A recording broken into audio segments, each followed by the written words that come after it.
falta alguma coisa. Então, quando a gente fala da falta de qualificação, é um conjunto de coisas. Então, hoje há um jargão no contexto organizacional, no mundo corporativo, de que você contrata uma pessoa pelas competências técnicas e demite por deficiências comportamentais, principalmente de relacionamento, a falta de articulação política, que é muito difícil você formar na pessoa. Mas quando falamos, você bem disse, a questão de investir em alguém que já esteja dentro da organização, ou recrutar pessoas de fora que estejam se qualificando e tentando, nesse momento, qual é a opção que você acredita ser mais interessante? Priorizar a busca de mão de obra externa, é claro que depende de cada situação, mas ou identificar o potencial, as competências de alguém pelas avaliações que se tem hoje. Hoje já existem as avaliações de desempenho por competências, que são indicadores importantes e muito usados e difundidos pelas empresas na gestão de pessoas. E dar a oportunidade para quem já está lá dentro e aí buscar a pessoa para substituí-la ou recrutar alguém, fazer a escadinha da promoção, né? Como é que você vê isso? As duas coisas ao mesmo tempo são interessantes. Aí eu vou dizer uma palavrinha básica, depende. Né? Então hoje, por exemplo, eu tenho uma necessidade de um profissional de um determinado perfil, com determinados conhecimentos dentro da empresa. Aí claro que é sempre preferível buscar dentro da empresa alguém que possa se encaixar dentro dessa necessidade. Mas aí você tem que avaliar também a demanda da empresa em relação ao mercado. Eu preciso desse profissional, ele tem que estar pronto porque eu tenho uma demanda de mercado que ela não vai esperar a empresa formar o profissional ou se eu tenho um potencial dentro da empresa, eu preciso complementar o perfil, o conhecimento dele e ele pode ocupar essa posição. O mercado vai me esperar? Qual que é a urgência que a empresa tem disso? Então, muitas vezes, dada a demanda de mercado, que é isso que rege o negócio, né? A empresa vive em função do mercado. Isso é o nome do jogo, né? É o nome do jogo. Dá tempo de eu formar alguém internamente que já tem o perfil de completar esse profissional? Não, não dá. Eu tenho que buscar lá fora. Não existe milagre também nessa hora, né? Agora, se a empresa já traz na sua cultura, e tem muitas empresas que trabalham assim, e isso dá absolutamente certo, né? Ela já trabalha contratando na base da pirâmide organizacional e vai formando profissionais. Vai dando oportunidades, né? Então, à medida que ela perde um profissional ou que ela amplia o seu negócio e precisa de mais profissionais numa determinada camada, num determinado nível do estágio profissional, ela já tem alguém pronto para assumir. Então, é como uma engrenagem azeitada, né? Você já traz isso no seu dia a dia, a responsabilidade de preparar pessoas para a hora que ela tiver essa demanda, já ter alguém pré-preparado para ocupar. Melhora, as pessoas têm expectativa de crescimento. Melhora os indicadores também de produtividade. E melhora a retenção, que é um dos grandes problemas. Né? Quando a gente tem um problema desse de qualificação, a empresa investe na formação dessas pessoas e não é interessante para a empresa investir e perder o profissional. Mas sobre retenção de talentos nós vamos falar no próximo bloco, porque o Hiperbusiness volta daqui a pouco.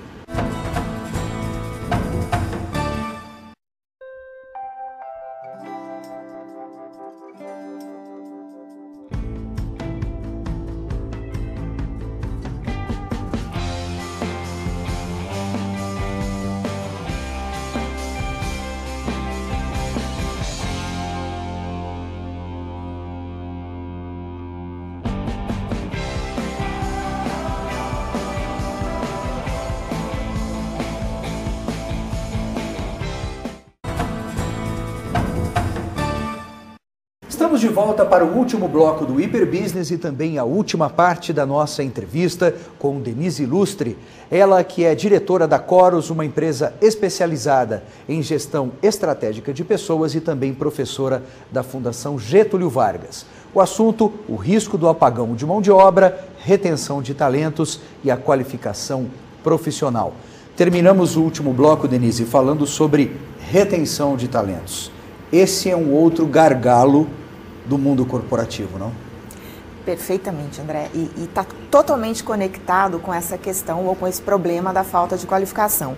Porque à medida que a empresa contrata um profissional e resolve investir na qualificação dele, isso demanda investimento financeiro.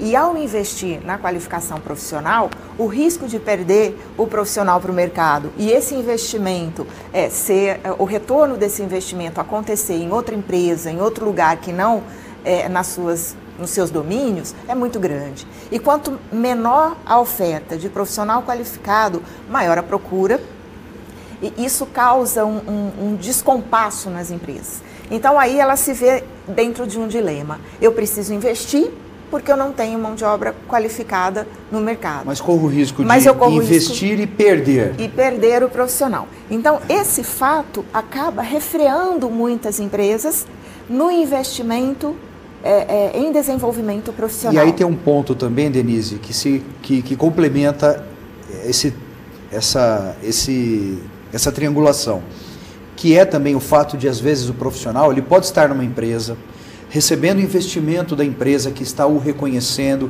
que identificou o potencial desse profissional, para investir para que ele se qualifique e assuma novos cargos e desafios dentro da empresa, mas, às vezes, o profissional está numa empresa que não é a empresa que ele sonhava trabalhar, que às vezes a empresa tem um porte um pouco menor ou tem uma abrangência um pouco menor, vem uma empresa medalhão, entre aspas, e faz uma oferta ou abre-se uma oportunidade de uma outra empresa, ele fica sabendo, ele vai embora, ele quer ir embora. Sim. Né? Então também é um pouquinho daquela coisa de crescer o olho do colaborador e ele acaba, entre aspas, se aproveitando, né?